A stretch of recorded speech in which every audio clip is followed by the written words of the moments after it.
Remittance जो किसी भी कंट्री का कोई आदमी जब दूसरे कंट्री में काम करता है तो वहाँ से जो वो पैसा वापस भेजता है उसको रेमिटांस बोलते हैं। ठीक है, तो ये इकोनॉमिक का टर्म है।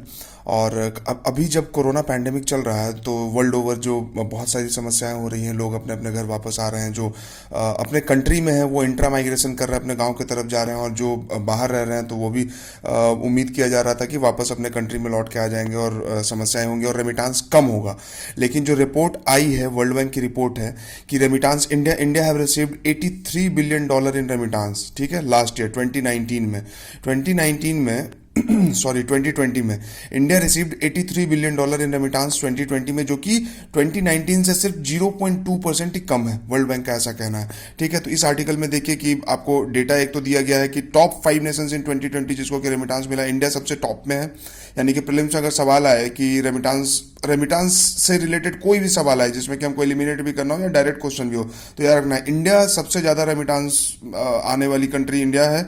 उसके बाद चाइना है, मैक्सिको है, फिलीपींस है, फिर इजिप्ट है। इसमें कोई भी डेवलप्ड नेशन यानी कि यूएसए, यूके इस तरह की कंट्री नहीं है। क्यों? क्योंकि वहाँ तो लोग जाते हैं काम करने के लिए। ठीक है, दूसरा कि हमारा जो रेमिटांस ओवरऑल फॉल हुआ है वो 0.2% इन 2020 हुआ है, और 70% ड्रॉप जो है वो हमारा रेमिटांस में यूनाइटेड अरब एमिरेट से हुआ है।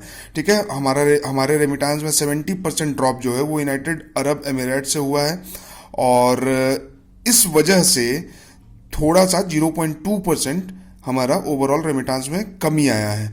क्यों?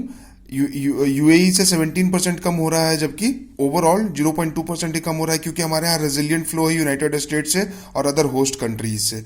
ठीक है, तो डिस्पाइट कोविड-19 remittance flow remain resilient in 2020। तो अगर सवाल आए कि ड्यू टू कोविड-19 pandemic the flow of remittance is drastically declined, ठीक है, तो नहीं, गलत है। रेमिटांस का फ्लो लगभग मोर और लेस सेम लेवल पे रहा है। देख लीजिए 0.2% फॉल हुआ है मात्र। ठीक है, इसके अलावा सवाल अगर ये पूछा जाए कि रेमिटांस पाने वाले सबसे ज़्यादा कंट्री कौन है, तो याद रखना है India, China, Mexico, Philippines, Egypt. India China कम से कम आपको 2 याद रहना चाहिए, तो इससे आपको ऑप्शन एलिमिनेट करने में काफ़ी आसानी होगी। ठीक है, तो इस तरह का छोटा छोटा कंसेप्ट है जो हमारे प्रीलिम्स के लिए काफ़ी इंपॉर्टेंट हो जाता है, और इसको याद रखना, इसको समझना भी बहुत ज़रूरी है। ठीक है, चलिए, अच्छा लगा तो इस वीडियो को भी लाइक कर दीजिए, और PT365 का जो इन्वायरमेंट वाला है वो आप जाके देखें, ज़रूर देखें, क्योंकि वो बहुत हेल्पफुल और इम्पॉर्टेंट है। अभी जिस तरह से PT का एग्ज़ाम डिले हुआ है, तो ऐसा ना हो कि PT की तैयारी जो चल रही थी वो और डाइल्यूट हो जाए, वो स्लो हो जाए। तो उसको स्लो मत होने दीजिए और कंटिन्यू तैयारी करते रहिए। Be safe, be happy, be motivated.